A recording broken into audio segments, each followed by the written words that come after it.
அப்பா அப்பா எனக்கு ரொம்ப நாளா ஒரு சந்தேகம்.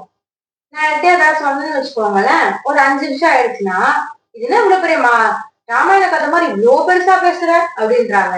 ஏதாச்சும் கேட்டா அது ஒரு ராமாயண கதை கணக்கு, அவ்வளோ பெருசு அப்படின்றாங்க. ஏன் ராமாயணத்தை மட்டும் அப்படி சொல்றாங்க? மகாபாரத்தை யாரையும் ஏன் அப்படி சொல்ல மாட்டாங்க? அது என்னன்னு சொல்றீங்களா? கண்டிப்பா. அப்ப நம்ம நண்பர்களுக்கும் சொல்லுங்க.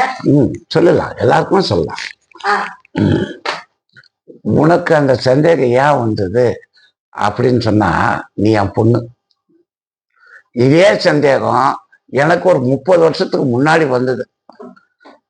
பேசும்போது என்ன பண்ணானுங்க, நண்பர் 4 பேர் இருக்கும்போது, டே அவனை ஏன்டா கூப்பிடுற, அவன் என்ன சொல்லுவான், அவன் ராமாயணத்தை ஆரம்பிச்சுவான்டா உர்றா அப்படின்வான். வேற ஏதோ ஒரு விஷயம் சொல்றான்னு வச்சுங்களேன், எப்பா போதுண்டா உன் ராமாயணத்தை விட்டுடுறா அப்படின்வான். இது நான் அந்த மாதிரி அடிக்கடி பேச்சு வரும்போது எனக்கு ஒரு சந்தேகம் வந்தது. அது என்ன, ராமாயணத்தை பேசாத, ராமாயணத்தை சொல்லாத அப்படின்றானுங்க.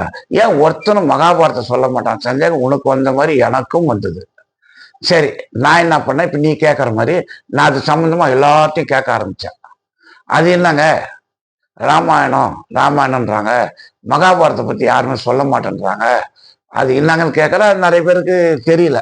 ஆனா இருந்தாலும் நான் என்ன பண்றேன், அது தேட ஆரம்பிக்கிறேன். அதே வேலையா சுத்தலை. வேலைக்கு நடுவில் அந்த மாதிரி நபர்களை யாராவது சந்திக்கும் போதெல்லாம் கேட்குவேன். ராமாயணம் படித்தவங்க, அவங்க படித்தவங்க, பெரிய படிப்பாளி இவங்கள்ட்ட கேட்க ஆரம்பித்தேன். அது என்னங்கன்னு கேட்க ஆரம்பித்தோம். அது ஒரு தகவல் வந்தது எனக்கு. தம்பி பரவாயில்ல, வாழ்த்துக்கள் தம்பி, கேட்குறீங்க, அது வரைக்கும் சந்தோஷம் அப்படின்னு சொல்லிட்டு அவர் எனக்கு சொல்றாரு.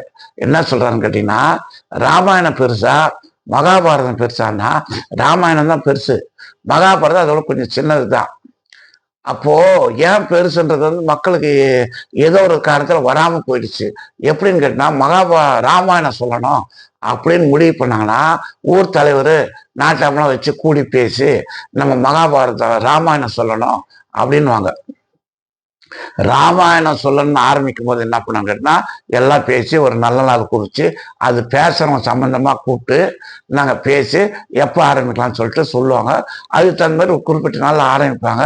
ஆரம்பிக்கும் போது பூஜைலாம் போட்டு ஆரம்பிப்பாங்க. அப்ப என்ன பண்ணுவாங்க கேட்டா, ஒரு தென்னங்கன்று எடுத்து அந்த சொல்ற இடத்துக்கு பக்கத்துல நட்டுட்டு பூஜை போட்டு ஆரம்பிப்பாங்க.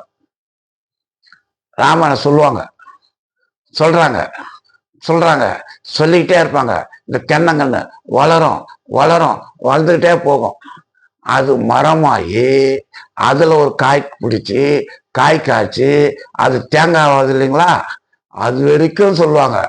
அப்ப என்ன பண்ணாங்கன்னா, அந்த தேங்காய் எடுத்து உடைச்சி பூஜை பண்ணி தான் ராமாயணத்தை முடிப்பாங்க. அது எவ்வளவு ஒரு 20 வருஷத்துக்கு மேல ஆயிடும். என்னங்க சொல்றீங்க, தென்னங்கன்று வளர்றதுக்கு 20 வருஷமா அப்படின்னா, அந்த காலத்து தென்னை மரம் இந்த காலத்துல 1.5 வருஷம் 2 வருஷம் காய் காய்ச்சிருது இல்லைங்க. ஆனா அப்படி கிடையாது. அப்பெல்லாம் 20 வருஷத்துக்கு மேலதான் ஆகும் காய் பிடிக்கிறதுக்கு. அதெல்லாம் அந்த காய் பிடிச்சிதான் வைப்பாங்க. அப்படியே ராமாயணம் சொல்றாங்கன்னா அத்தனை வருஷம் ஆகும் ராமாயணம். மகாபாரதம் அத்தனை வருஷம் சொல்ல முடியுமானா கொஞ்சம் கம்மி தான். ஆனா அதை பத்தி எனக்கு தெரியல. ஆனா ராமாயணத்தை பத்தி தெரிஞ்சுக்கிட்டேன். இந்த மாதிரி நிறைய சந்தேகங்கள் என்னங்க நான் தேடி ஓடி இருக்கிறேன்.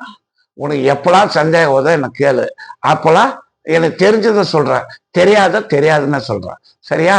ஓகேவா?